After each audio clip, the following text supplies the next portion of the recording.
Dicas, informações e sua dúvida sobre saúde, respondida aqui na Aranãs. Plantão Médico, com o Dr. Pedro Pimenta. Boa tarde a todos. Olha, eu hoje resolvi falar sobre um assunto que eu reputo muito interessante. Dada a situação que nós estamos vendo hoje, nós estamos vivendo uma epidemia de obesidade no mundo inteiro e aqui no Brasil também. O Brasil, que já foi um país de desnutrição, hoje está sendo um país dos obesos, acompanhando os Estados Unidos. E nós estamos tendo problemas também com o colesterol. E a gente sabe os malefícios que o colesterol traz. E hoje eu resolvi fazer um programa sobre as dislipidemias. Quer dizer, o que é isso? É o aumento desses lípidos do sangue, tanto o colesterol como o triglicérido, como as suas frações. Então a gente vai falar um pouco sobre isso, porque de fato precisamos alertar. O colesterol é um vilão. Ele é importante no corpo, dentro da situação que ele esteja em níveis adequados. Mas o colesterol alto, principalmente o mau colesterol, que é o LDL, ele é terrível, porque ele deposita na parede das artérias, ele pode causar infartos, pode causar derrame, favorecer a obstrução das artérias. E nós precisamos falar um pouco sobre isso. Então, essas elevações de colesterol, a gente chama isso de dislipidemias, né? Aí pode elevar o triglicérides, o colesterol, as frações. E o que é pior muitas vezes é que eleva o colesterol, eleva o triglicérides, eleva o LDL e tem um bom colesterol, porque nós temos dois tipos de colesterol, o bom e o mau. Já falei isso aqui. O bom colesterol é o HDL. Ele age como se fosse uma vassoura. Ele limpa as artérias. O mau colesterol é o LDL. Esse aí ele deposita nas artérias. Então nós temos que elevar o bom colesterol, que é o HDL, e temos que abaixar o mau colesterol, que é o LDL. E esse mau colesterol está relacionado fortemente com doenças das coronárias, com derrame, com insuficiência vascular periférica, né, aquelas pessoas que têm má circulação, por exemplo, nas pernas. Níveis altos de LDL, colesterol, aumentam a deposição desse colesterol nas placas, formam placas de ateromas, enquanto os níveis altos de HDL, que é o bom colesterol, favorecem a remoção do colesterol dessas placas, como eu disse. Então o que nós temos que fazer? Elevar o HDL, baixar o LDL. O exame deve ser feito na infância, sim, mas há um exagero de pessoas fazendo menino aí quase que 1 ano de idade fazendo colesterol. Não tem sentido isso, a não ser que tem na família caso de dislipidemia grave. Os pais têm colesterol acima de 400, 500, tem uma dislipidemia familiar, tudo bem. Mas eu acho que fazer colesterol, quer dizer, repetidamente, quase que mensalmente, de uma criança novinha, sem estar na família, sem ter parente próximo com problema, isso não tem sentido. O que a gente faz mesmo você pode fazer na infância se tiver familiar, ou às vezes fazer uma dosagem na infância para ver se existe alguma porcentagem. Se não existe nada com aquela criança, não precisa dosar todo ano. Mas no mais tardar, até 20 anos, tem que fazer as dosagens para ver se o adolescente tem algum problema de colesterol. E é lógico, se existiu uma doença familiar, se existiu um histórico de doença cardiovascular precoce na família, que a gente chama precoce antes dos 60 anos, então a gente tem que fazer esse colesterol repetidas vezes, às vezes até anualmente ou mais frequentemente.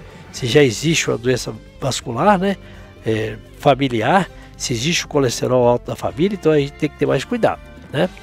Quando não há fatores de risco associados, pode aceitar os seguintes valores normais. Então nós temos o colesterol, depende. Se a pessoa for um cardiopata, for uma pessoa hipertensa, for um fumante, então ela tem outros fatores de risco.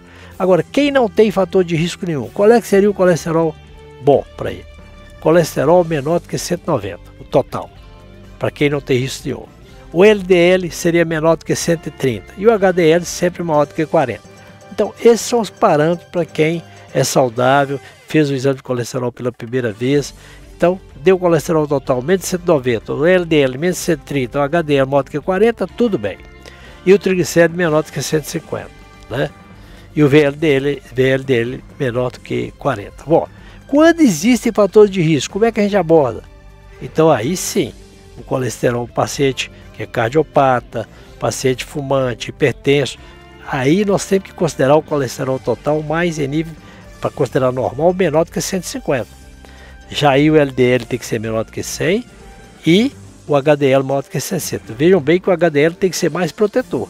Se a pessoa tem fator de risco, a gente consideraria o HDL bom acima de 40, quando tem fator de risco não. A gente considera ele bom acima de 60, o HDL, que é o bom colesterol. E já o mau colesterol, a gente considera que ele tem que estar abaixo de 100, quando na verdade, no público geral, ele poderia estar até 130. Então vejam bem que depende dos fatores de risco. Considera-se alto risco quando o colesterol está mais de 240. Então quando você pega um colesterol a mais de 240, a gente fala que ali tem um risco maior. E se o LDL tiver mais de 190, que é o mau colesterol, e o HDL menos de 30, então a gente, se tiver o triglicérido mais de 500, a gente então entra numa situação de risco altíssimo, né? Colesterol total mais de 240, o HDL menos de 30, que é o protetor, o LDL mais de 190 e o triglicérido mais de 500. Isso aí é terrível. Pode de fato ter um acidente a qualquer momento e a gente tem que abaixar esses níveis. Para a pessoa entre 2 e 19 anos, os valores são os seguintes. Então, o colesterol adolescente, por exemplo, de 2 anos até 19, criança até adolescência, o colesterol total menos de 170 é normal, o colesterol LDL menos de 110, o HDL mais de 45 e o triglicérido menos de 100. Então, para jovens, o colesterol menos de 170, né? Boa parte dos pacientes com dislipidemia melhoram com a dieta adequada. Então, muitas vezes você não precisa dar remédio. Colesterol abaixo de 240, você vai dar remédio? Não. Mandar o paciente diminuir o peso, se ele tiver com excesso de peso. A dieta, tirar as gorduras, gordura de porco, carne de porco, tocinho, banha, bacon, manteiga de leite, requeijão, pele de frango, pele de porco, essas coisas. Fazer alguma atividade física, nem que for uma caminhada, né? Fazer uma atividade física, né? E melhor controle, se for um diabético, controlar a diabetes, se tiver problema de tireoide, controlar, se tiver pressão alta, baixar a pressão, se fumar, parar de fumar, né? Se tiver alcoolismo envolvido, evitar o álcool, né? A gente sempre inicia a dieta se o LDL colesterol ultrapassar 160. Então, a gente fala que ele é normal até 130, mas se ele ultrapassar 160, seguramente nós temos que iniciar uma dieta adequada, e se a dieta não for suficiente para reduzir para menos de 130, a gente então tem que iniciar uma estatina, né? Então a gente inicia o remédio, quer baixar o LDL, que é o mau colesterol, para baixo de 130, não baixou, a gente tem que iniciar uma estatina, que é a simvastatina ou outros do mesmo grupo, e a gente vai ajustando a dose de acordo com a necessidade até abaixar esse LDL, frequentemente abaixo de 130, mas quando tem fator de risco, a gente deixa ela abaixo de 100. Bom, então a gente sempre mantém o colesterol HDL bom acima de 40 e os triglicéridos abaixo de 200. Assim que deve ser. Para controlar triglicéridos, a gente pode usar estatinas em doses mais altas, né? Mas a gente tem para triglicéridos um medicamento mais específico, que são os fibratos, né? Para manter os triglicéridos sempre abaixo de 200, né? A gente evita também com isso o risco de pancreatite. O triglicérido muito alto ele pode levar a pancreatite, mas o triglicérido também pode levar a aterosclerose. Então a gente tem que baixar ele e deixar ele abaixo de 200. Com associação de medicamento, consegue reduzir o nível de HDL, de LDL, que é o mau colesterol, em até 70%. Isso é muito importante. Os fibratos, né, que é para triglicéridos, deverão ser usados nessa hipertrigliceridemia, por exemplo, triglicéridos mais do que 400. Então é vital. Consegue reduzir até 50% ou mais, e o mais eficiente deles é a gefibrozila, né? Tem o ciprofibrato, tem vários deles, né? Mas a gefibrozila é o mais eficiente. O efeito colateral mais temido das estatinas é a miosite, é aquela rabdomiólise, né? E a hepatite tóxica. É uma coisa que não é muito frequente, mas a gente vê os pacientes reclamando muita dor na perna, às vezes quando toma estatina. A gente vai mudando a estatina, vai tentando, mas o perigo mesmo é se der uma lesão muscular ou às vezes uma hepatite tóxica pelo remédio. são raros, né? Aumenta, a gente associar os dois juntos, fibratos com estatina, aumenta mais a possibilidade de dar essa rabdomiólise e mesmo hepatite tóxica, né?